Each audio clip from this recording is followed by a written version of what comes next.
Hi Pisces, welcome to your weekly love reading. Let's see what's going on for you this week in terms of love.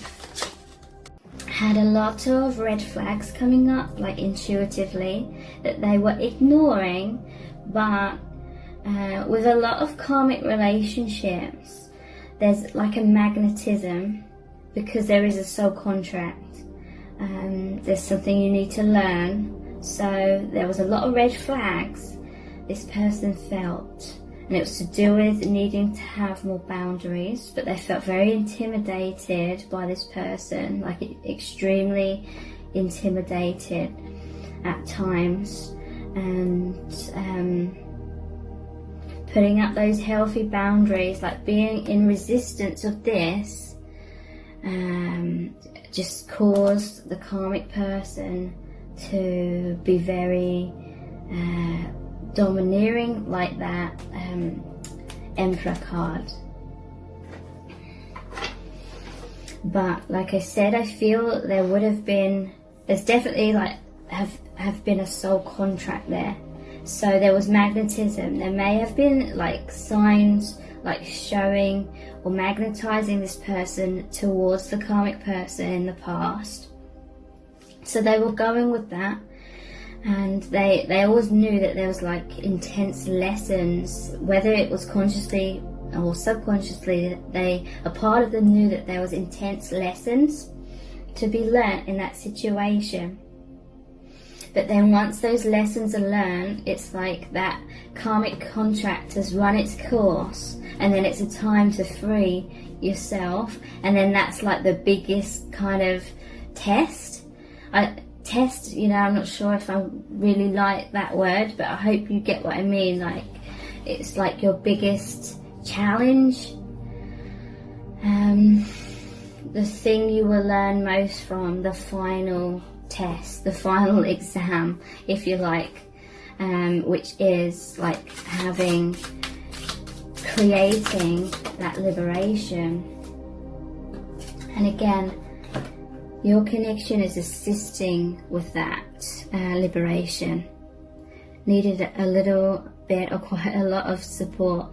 Six of Swords, this is moving away from one island where it's stormy to a different island. Just trying to see if the card is here in the traditional tarot. Because it depicts it quite well. Actually, I'm not going to bother because I can't find it. But yeah, this is like your counterpart, your divine counterpart, assisting you from moving out of something that's like dangerous, toxic.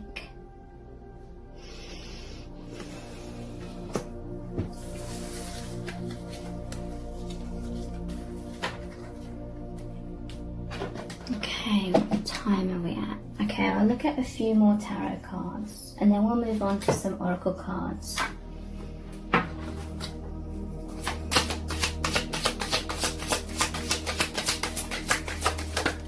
What do you need to know? The Fool, yeah, this is the liberation. Look at this stark contrast. So you have a soul contract with your divine counterpart to help you come out of this to this. The Fool is the brand new journey, leaving behind past baggage.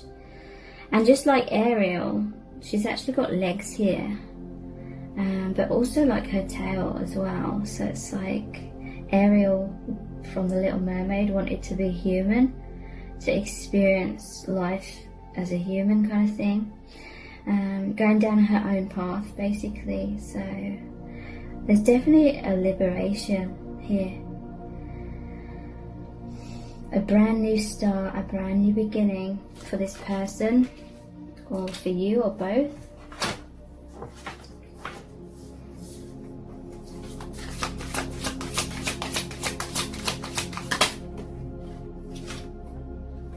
Seven of Wands.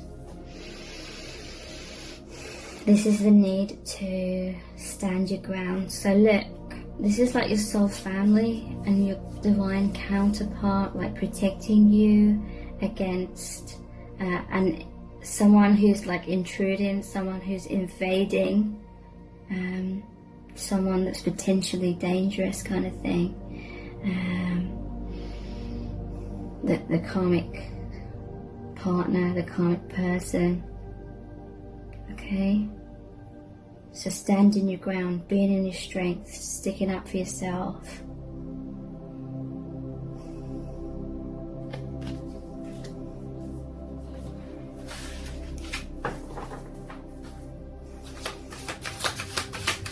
And, you know, pushing this person away, basically.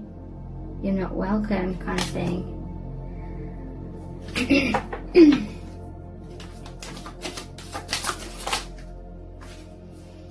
Ten of Pentacles, soul family.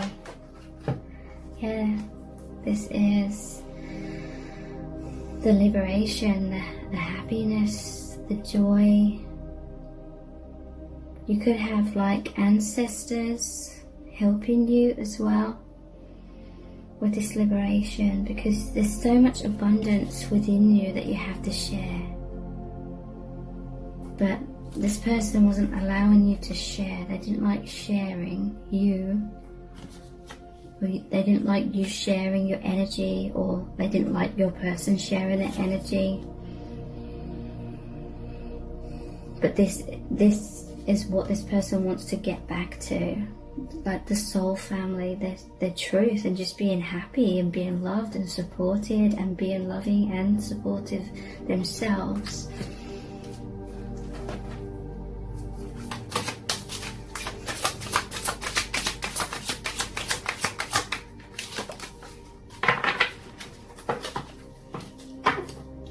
At the bottom of the deck we have Eight of Cups. This is the Ace of Wands.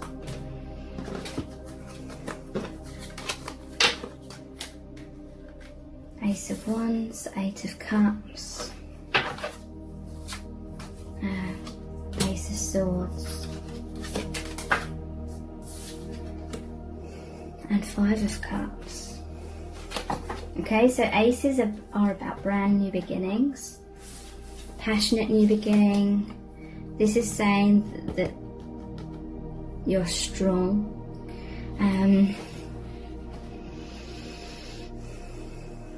You can cut the bonds, you can cut the ropes with the sword. This is victory, this is clarity, this is being passionate, taking up your wand to fight for your freedom.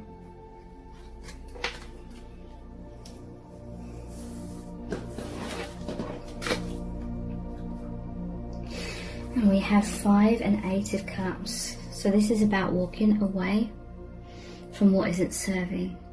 Okay? Walking away from the karmic person. They're going to be like very upset.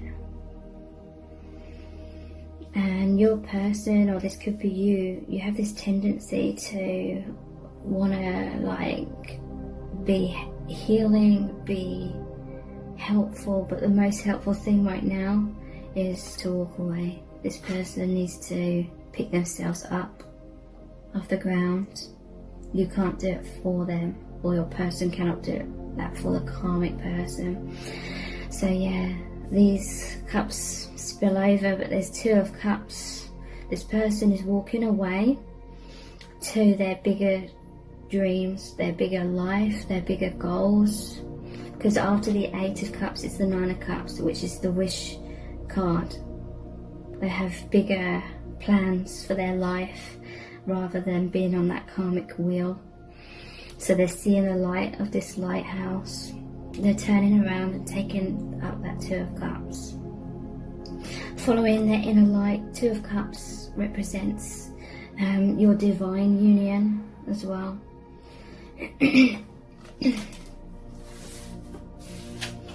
Okay, so let's look at some oracle cards.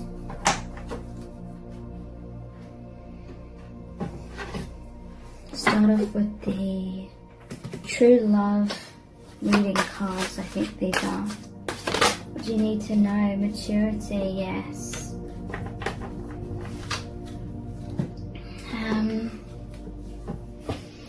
There's a maturity of the heart, like you go through a lot of karmic situations, a lot of relationships of all kinds to learn about love, and the more mature heart realizes that you cannot be a savior. You can help people, you can assist people, but ultimately they need to help themselves. This card is all about taking responsibility for your own emotional well-being as well. And you've learned so much. Spirit is watching over you. What you and this person learn from karma is the knowledge, the light that you can help share with others in your own unique kind of way to help other people. But yeah, you're a teacher, you're a light worker, you're not a martyr. Okay?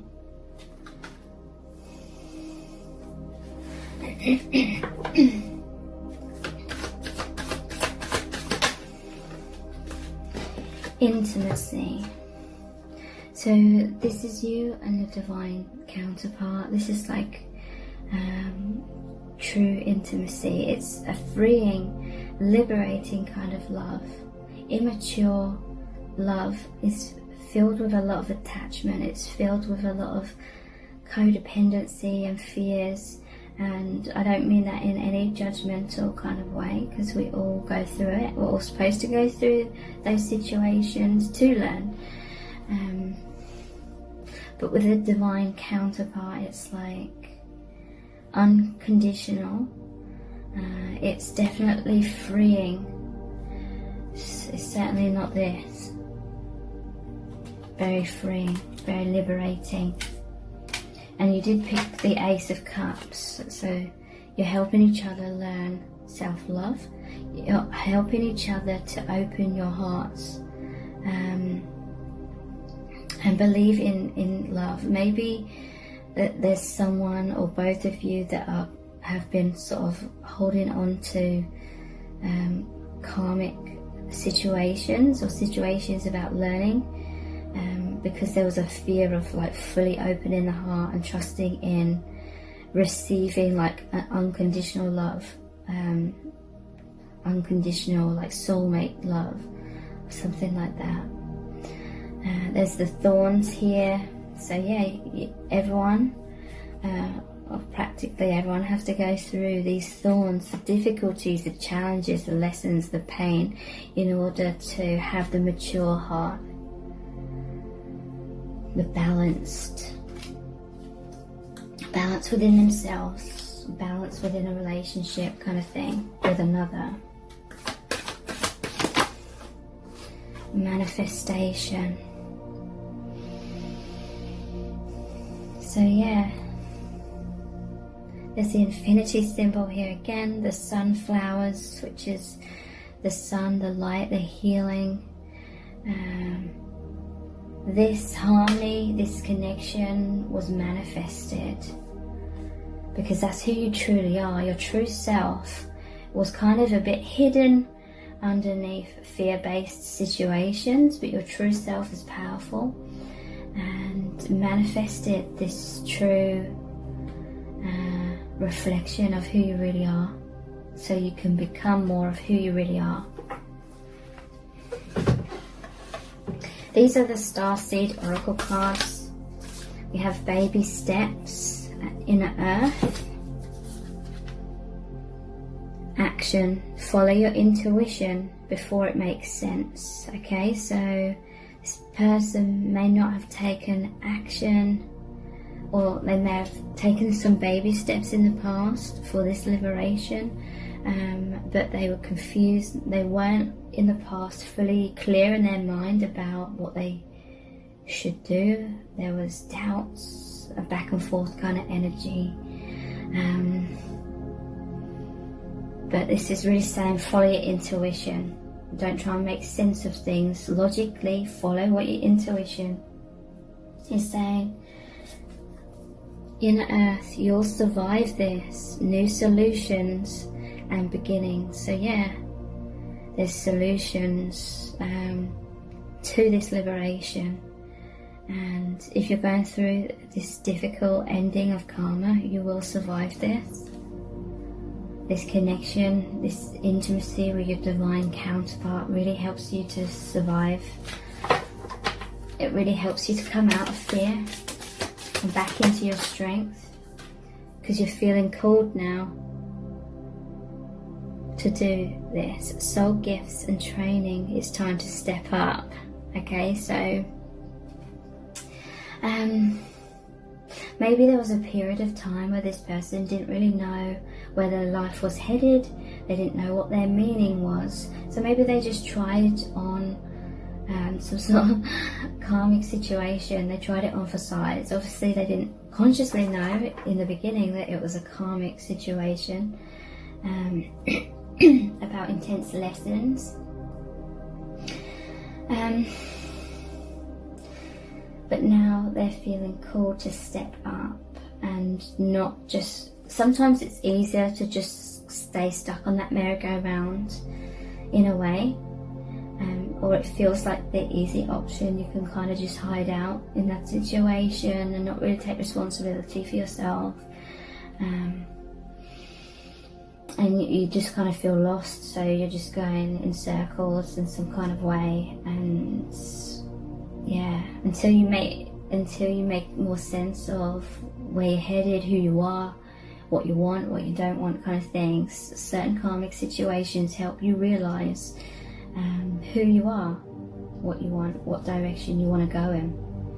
And now you realize that. You realize you just want to be who you truly are. Or this person's realizing that they need their liberation, because it's become extremely suffocating, and their soul, their vibration literally cannot be contained within this cage anymore. And so you're walking through this new gateway. Soul gifts and training, okay? This was intense training, but now it's time to step up. You're called to share this more in the world. So let's look at the chakra wisdom cards.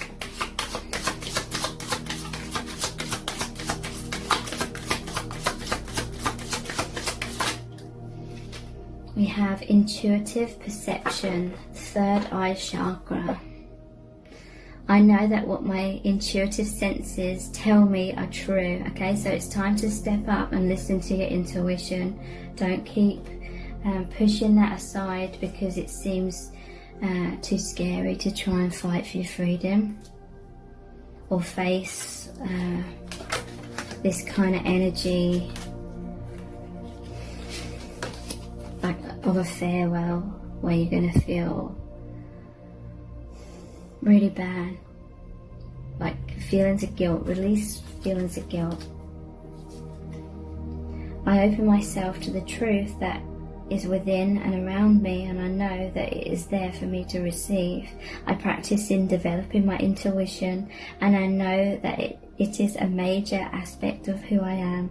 In the stillness and silence of meditation and contemplation, I will experience and know the truth. So it's like, it's time to step up and be honest with yourself, or this person's stepping up and they finally feel strong enough to be honest with themselves, because they were pushing that truth to the back of their mind for a long time. Crown chakra, divine intervention. I honor a higher power, and I know that anything is possible. I let a higher power have a more active presence in my life, and I know that my life is divinely guided. I surrender to this truth. I know that I am loved, guided and protected by a higher source. So we had like 2 knights come out, I believe, and they're like the messengers of the divine in this reading. So your counterpart, your connection is the messenger from the divine. I'm open to seeking guidance in my spiritual quests from a spiritual teacher, master or guru.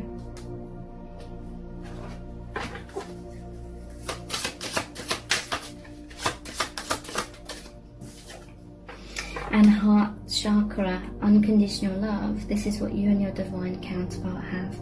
I allow myself to be open to giving and receiving love without fear of rejection. Okay, so that's what I was talking about. Maybe your heart was caged up. Maybe you had fears about getting hurt. You know, maybe you've been through a lot of those thorns and got hurt. So subconsciously you're avoiding how scary like a deep, profound love is by kind of hiding out in lower vibrational connections. But this divine love is reopening your heart, making you like believe in like true unconditional love again. I give without expecting recognition or acknowledgement in return. When I am loving to others, I am helping bring out the innate love within them, so they also feel uplifted, worthy and cared for. I love myself the way I am, not the way I was or could be, and I extend this love to others. I teach others how to love and respect me by how I love and respect myself. So yeah, this person is having self-respect and valuing that more than trying to be a martyr, because that isn't helping anyone in truth. We have the Universal Love Oracle cards. What do you need to know right now? Transmutation. Okay, so this is reminding me of that angel card which came out, like the phoenix energy. Here it is. Your divine counterpart has come in. That's the divine intervention to help you transmute the karma, the blocks, free yourself, making that transition a little easier to bear.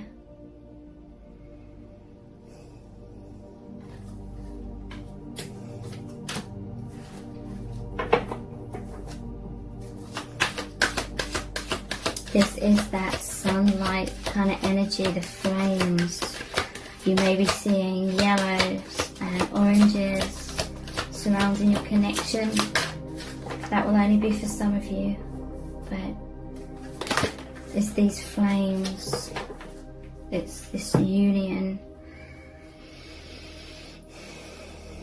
the love that transmutes karma and liberates you.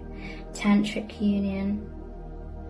So you're very much merged with your divine counterpart in the higher realms. You feel their energies around you all the time, and they do you. You can pick up on how each other's feeling. There's a telepathic bond. The love is very healing, very strengthening.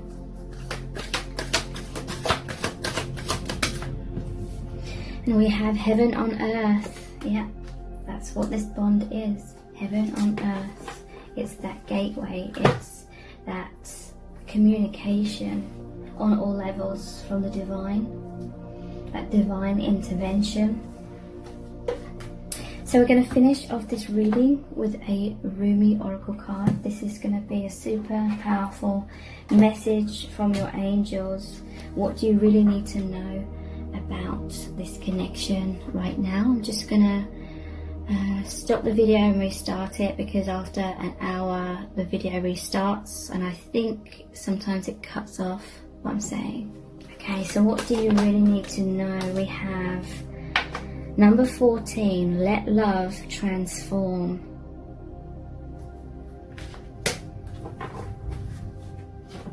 Starts off with a poem by Rumi, and then there's a channeled message by Alana Fairchild, who created this deck. Okay, so here's the poem. Let love transform. The spring of love arrives to transform the dust into a garden. The call is heard from the heavens to bid the wings of soul to fly. The sea becomes filled with pearls. The dry land receives the water of life. The stone becomes a ruby, and the body becomes all soul. So here's a channeled message. Love is my medicine, intelligent medicine. It takes death and makes it a passageway into greater life. What genius is this? A genius that will render anything and everything as a pathway to life. I have found a bench upon which we may be seated, nay, not a bench, a love seat. It is carved of precious ruby. It sits under the gentle shade of an ancient tree that thrives in love's garden. Come sit with me, beloved, as we let the whispers of the great beloved penetrate our hallowed ears, carried upon the sweet afternoon breeze. As the sun begins to set, the colours become vibrant. Even if we are deaf to the beloved's tender whispers, we shall not be blind. We shall be captured by the vivid display of the beloved's artistry and be transported into peace. This oracle comes to you as a living spiritual gift. Whether you realize it or not, you have triumphed, you have blossomed, succeeded, cast aside that which was unworthy, and taken up love's way. How much delight there is from all those that walk this way of love, of life, to find another precious companion in their midst. You are welcomed into this world where love finds a way. There is nothing impossible for love. It is not bound by the mind, and because of this, all manners of miraculous grace works through it in endless creative variety. The great beloved is a show-off, creating with such genius as to be breathtaking. Were we able to remain always in the heart, we would be constantly breathless, in a fit of appreciation and awe so great, truly there would not even be a sliver of emptiness through which fear could enter. What does this mean? It means an avenue for divine fulfillment has been found. You're being given the power for spiritual success. Your heart's yearning shall manifest itself, but you must comply according to the law of love. What does that mean exactly? Do not attach yourself to the form that your resolution and success shall take. Why would we seek to limit love's creative genius thus? No, instead, trust that it will be magnificent perfection, literally the work of great genius. Detach yourself from expectations of timing. The harvest will be at the best time when the ripeness is just right, so utterly juicy and sweet. You shall know with certainty that this was the best way. Not a moment sooner would have been perfect, not a moment later. Absolute trust is the best way to adhere to the law of love. This gives you rather some energy to spare, perhaps, that might have otherwise been engaged in perpetuating worry or doubt. Well, I'm happy to see that you are twiddling your divine thumbs and wondering if you are not going to worry. If you are just going to surrender and trust, then what exactly will you do with yourself? Well, of course, you can just live your life, but perhaps you may want to dance barefoot and wild with me upon the cool sand at midnight under the fullness of the harvest moon. So thank you so much. Take care. Bye.